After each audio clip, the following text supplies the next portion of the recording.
Bharatiya Janata party ने विपक्ष के आरोपों को किया दरकिनार। कश्मीरी पंडितों के विस्थापन पर श्वेत पत्र जारी करने और जांच कमीशन बिठाने पर दिया बल।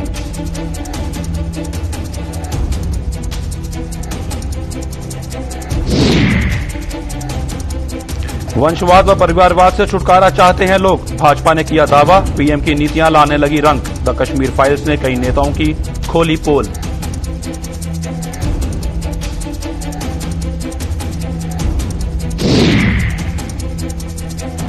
राम मंदिर के निर्माण से भी महबूबा में उठ रही टीस। केंद्र सरकार पर समुदायों में नफरत फैलाने का लगाया आरोप।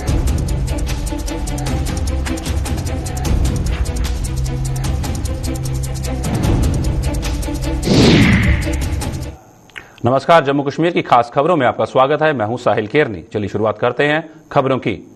कश्मीर घाटी से कश्मीरी पंडितों के नरसंहार और उन्हें वहां से विस्थापन के लिए मजबूर करने के लिए विपक्ष द्वारा लगाए गए दावों का भाजपा ने जवाब दिया है।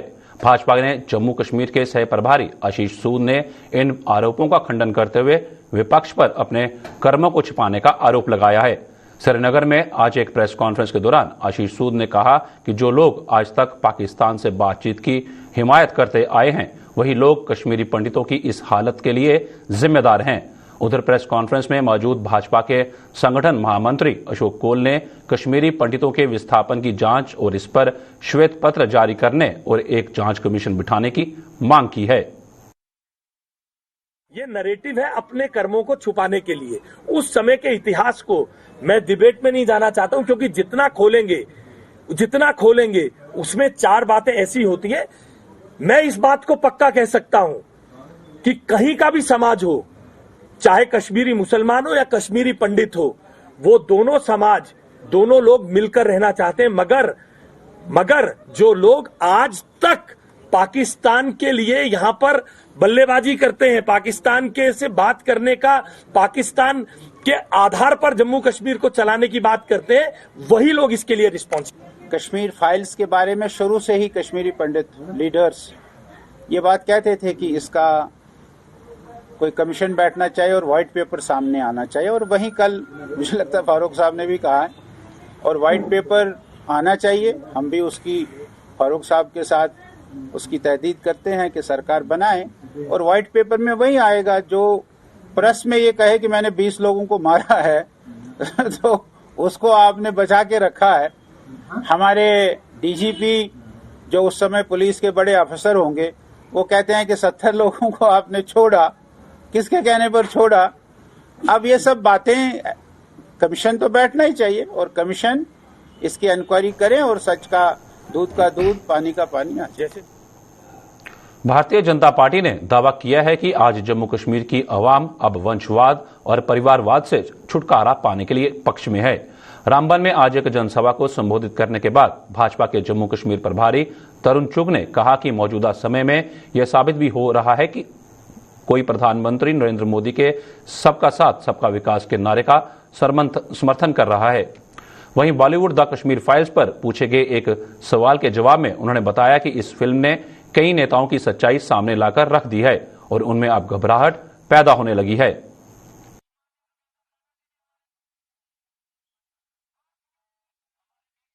लोकतंत्र को और मजबूत करने के लिए हम नीचे तक, एक एक बूथ तक भारतीय जनता पार्टी का कार्यकर्ता खड़ा हो रहा है, और ये कार्यकर्ता श्री नरेंद्र मोदी जी के संकल्प के साथ खड़ा हो रहा है कि सबका साथ, सबका विकास, सबके विश्वास के साथ हमें आगे बढ़ना है।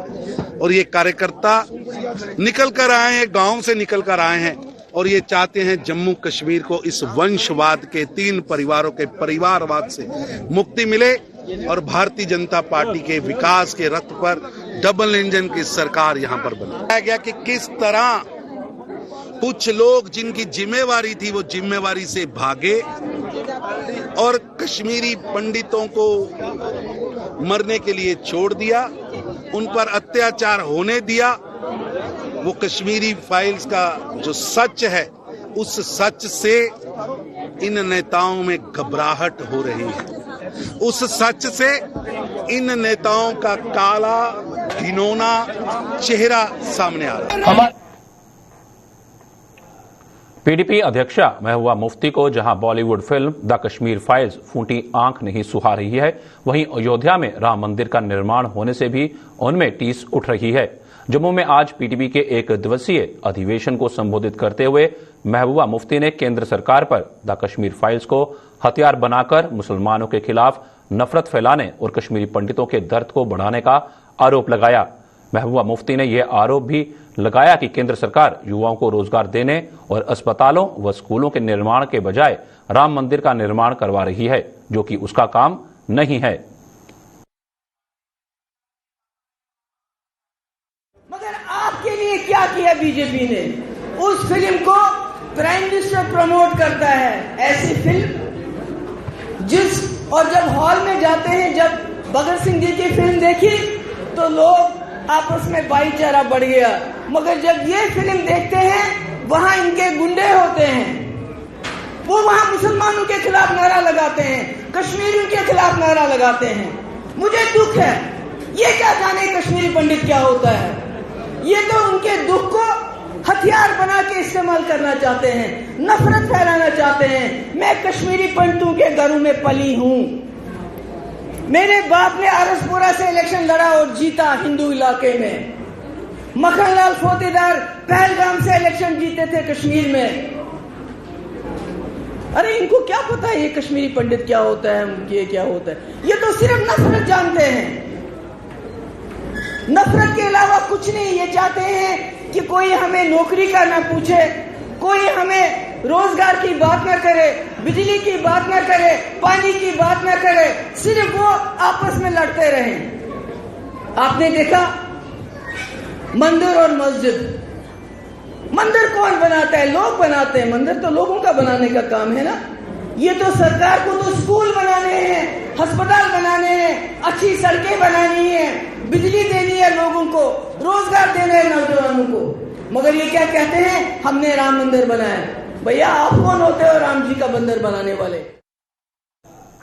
रियासी प्रशासन ने ब्लॉक दिवस की कड़ी के तहत आज जिले के भामला इलाके में एक शिविर लगाकर जन समस्याएं सुनी और उनके जल्द हल का आश्वासन दिया। जिले की डीसी बबीला रखवाल की अगुवाई में आयोजित इस शिविर में जनप्रतिनिधियों ने लोगों की मांगों को डीसी के समक्ष रखा और उन्हें जल्द पूरा करने की मांग की। उधर डीसी ने शिविर में मौजूद विभिन्न सरकारी विभागों के अधिकारियों को एक समय सीमा के भीतर लोगों को राहत पहुंचाने के निर्देश जारी किए।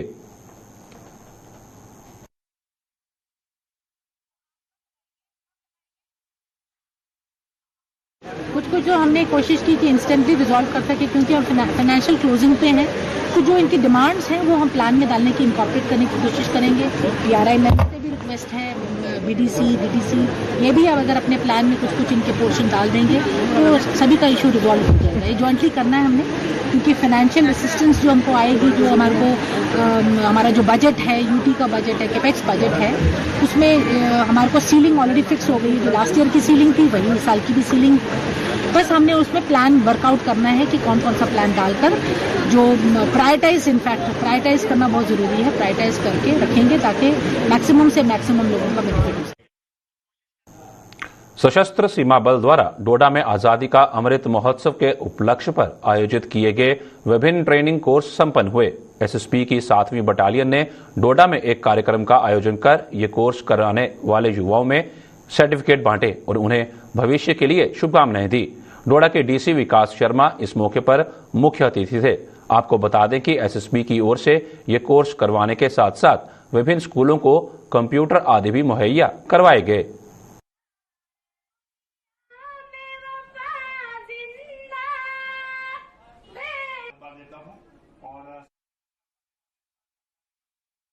पार्टिसिपेंट को चिन्हित किया कि जिनको रियल में नीड है, तो वो उनका बैकग्राउंड देखते हुए जो गरीबी रेखा से नीचे हैं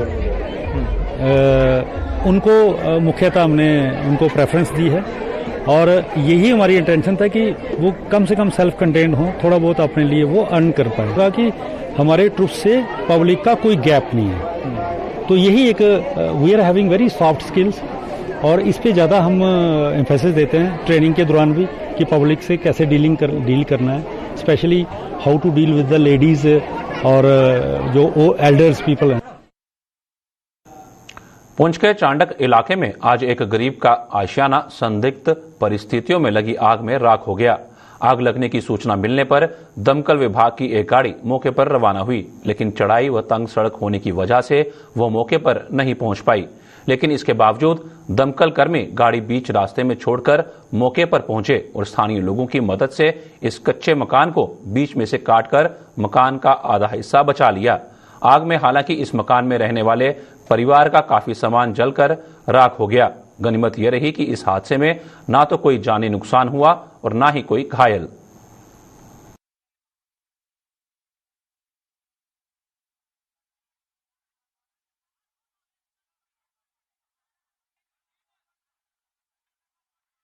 हमें फायर कॉल गई तो हमने उसी वक्त गाड़ी निकाली तो हम यहाँ पहुँच गए।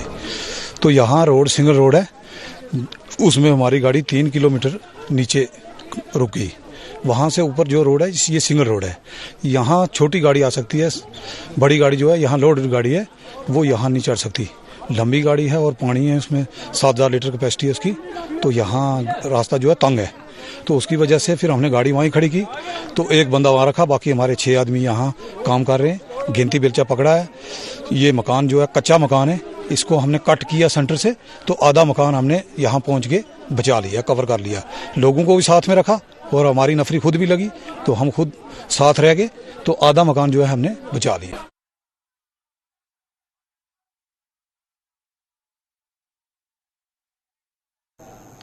पुंछ पुलिस के साइबर सेल ने एक बार फिर ऐसे कई लोगों के चेहरों पर मुस्कान लौटा दी है जो किन्हीं कारणों से अपने मोबाइल फोन खो चुके थे। साइबर सेल ने लोगों के खोए हुए 50 मोबाइल फोन बरामद कर आज उनके मालिकों को सौंप दिए। पुंछ पुलिस पिछले 2 सालों में करीब 220 खोए हुए मोबाइल फोन बरामद कर उन्हें उनके मालिकों को सौंप चुकी है।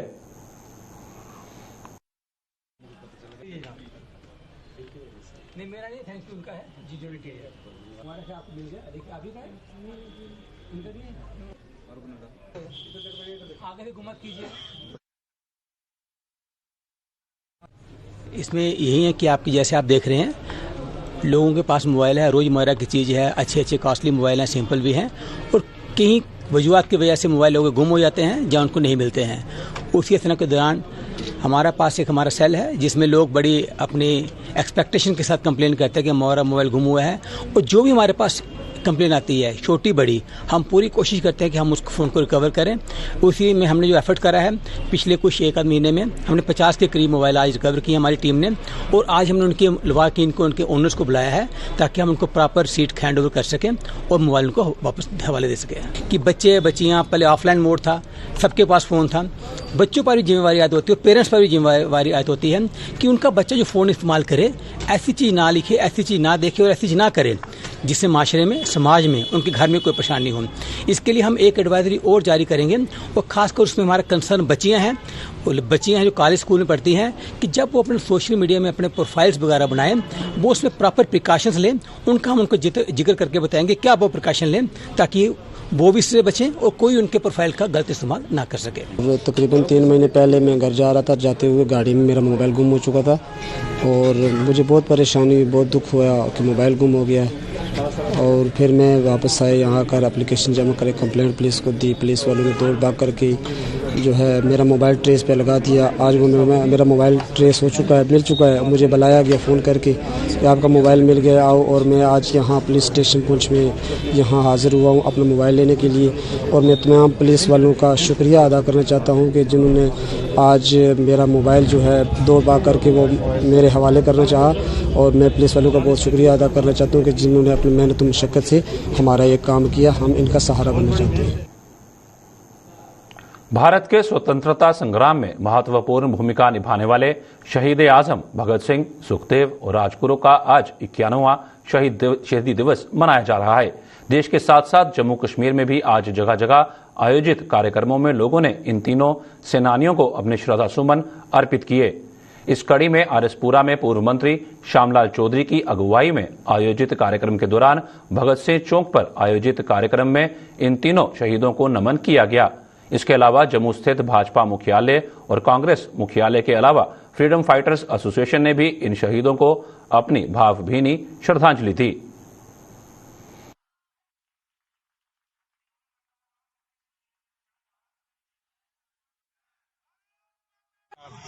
इसी तरह इस दिन को मनाते हैं। और आज इस दिन को मनाने का विशेष महत्व है कि जो बात लेकर जहाँ इस पुराना पिंड चौक में सुंदर जी और के सारे सहयोगी इस चौक के लिए काफ़ी जद्दोजहद की और आज वो एक दिन जिसकी खुशी मनाने की चौक में जो है आज चौक बन गया है।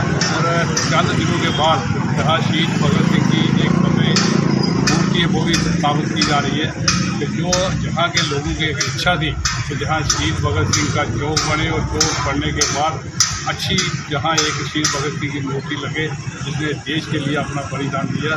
तो हम सबको हमारी हम अपनी तरफ से अपनी पार्टी की तरफ से जहाँ पुराना पिंड चौक के जी और उनके सारे सहयोगी को बहुत बहुत मुबारकबाद देते हैं कि जिनकी जो इच्छा थी आज जिला कांग्रेस कमेटी की तरफ से प्रदेश कांग्रेस कमेटी के ऑफिस में सभी साथियों मिलकर रमन भल्ला जी जो हमारे प्रदेश कांग्रेस कमेटी के कार्यकारी अध्यक्ष है उनकी अध्यक्षता में आज हमने एक श्रद्धांजलि सभा का आयोजन किया था, जिसमें सभी साथियों ने आज हमारे जो शहीद आजम सरदार भगत सिंह जी थे, सुखदेव जी थे और राजगुरु जी उनको श्रद्धांजलि दी। अपने शहीदों को याद करेंगे, इससे तो नौजवान जो पीढ़ी है उनको एक प्रेरणा मिलती है कि कैसे देश को, इस प्रदेश को एकजुट रखना। शहीद आजम भगत सिंह और उनकी टीम द्वारा लगातार से जिस तरीके से कार्य किए गए और उसके बाद ये शहादत हुई, हम सब समझते हैं कि उनकी शहादत के बदले ही हम सबको आज़ादी के वो जो दिन देखने को मिले हैं, हम सब उनके चरणों में नमन करते हुए और आज हम सब उनसे प्रेरणा लेते हुए आज की युवा पीढ़ी को उनसे प्रेरणा लेने की आवश्यकता है। अखिल भारतीय विद्यार्थी परिषद की प्रदेश इकाई ने आज जम्मू यूनिवर्सिटी में रक्तदान कर समाज के प्रति अपनी जिम्मेदारी निभाई। स्वास्थ्य विभाग के सहयोग से आयोजित इस शिविर में परिषद के बैनर तले कई लोगों ने रक्तदान कर अहम जिंदगियों को बचाने में अपना योगदान दिया। जम्मू के मेयर चंद्रमोहन गुप्ता भी इस मौके पर मौजूद थे, जिन्होंने इस दान के लिए परिषद की पीठ थपथपाई। लक्ष्य में पिछले 39 सालों से लगातार जो है यूनिवर्सिटी के अंदर जो है ब्लड डोनेशन का कैंप जो है लगातार चलते हैं। तो आज हमने ब्लड डोनेशन कैंप लगाया हुआ है और ब्लड डोनेट करना तो एक बहुत नोबल काज होता है और हमें ब्लड की वैल्यू का तब पता लगता है कि जब हमारा कोई अपना करीबी जो इसे सफ़र कर रहा होता है। तो ब्लड डोनेट तो हमें ऐसे व्यक्तिगत तौर पे भी करना चाहिए क्योंकि हमारी बॉडी के लिए भी बड़ा ज़रूरी है। तो ये हमारा काफ़ी 39 साल से चलता आ रहा है, तो इसी प्रकार हमारा आगे भी चलता रहेगा। इस कार्यक्रम में जो हमारे मुख्य अतिथि हैं वो मेयर साहब हैं और अपने जो विश्वविद्यालय के जो Rajinikanth sir. Jammu Kashmir national panthers party अपना 40वां स्थापना दिवस मना रही है। जम्मू में आज panthers supremo professor Bhim Singh की अगुवाई में आयोजित एक कार्यक्रम के दौरान स्थापना दिवस मनाया गया। प्रोफेसर भीम सिंह ने आज ही के दिन साल 1982 में पैंथर्स पार्टी की बुनियाद रखी थी और उसके बाद इसका काफिला बढ़ता ही गया। प्रोफेसर भीम सिंह ने बताया कि हक और इंसाफ उनकी पार्टी का मिशन है, लिहाजा लोगों को एकता व भाईचारे बनाए रखने चाहिए। Jammu Kashmir national panthers party का जन्मदिन है, 40वीं सालगिरह है। यानी 40 साल पहले 1982 में इस पार्टी की बुनियाद मैंने रखी थी, Jammu Kashmir national panthers party. और वो दिन हम हर जगह हर रोज बनाते थे, हर साल के बाद। अब 40 साल हो चुके हैं। पिछले साल भी यही बनाई थी इसी हाल में और अब यहाँ फिर बना रहे हैं। और ये है हमारा मिशन है, आलमी अमन, इंसाफ, हक इंसाफ। हर एक इंसान को, हर एक शख्स को, दुनिया का इंसान जो भी है दुनिया में, उसे हक इंसाफ मिलना चाहिए। और एकता और भाईचारा की हम अपील करते रहे, हमेशा आज भी करते हैं। ये पैंथर्स पार्टी का मिशन है। जम्मू कश्मीर की खास खबरों में फिलहाल इतना ही। दीजिए इजाजत। नमस्कार।